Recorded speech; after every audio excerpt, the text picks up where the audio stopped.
જોરથી બોલજે. આદિને ભૂખ લાગી હતી તે આદિ જંગલમાં ફરવા જાય છે. તે એક કેળાનો ફળ દેખાય છે. કેળામાં ખાવા લાગે છે. તે વાંદરાભાઈ હમણાં તકે છે. કહે છે આદિભાઈ કે જાઓ છો? હું કે મને ભૂખ લાગી છે એટલે હું કેળા ખાવા જાઉં છું. કે સારું જાઓ.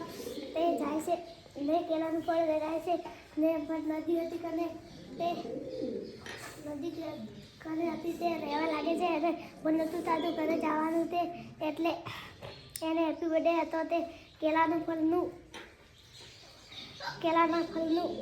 કેક બનાવીને રાખી દીધી. એના ઘરે અહીંયા બનાવી દીધું હતું. તે હાથીભાઈ તે એનો પછી મિત્ર બધા જાય છે ઘરે ગિફ્ટ લઈને. તે કોઈ ઘરે નહોતું. તે હાથીભાઈ કહે છે જંગલમાં ફરવા જાય છે.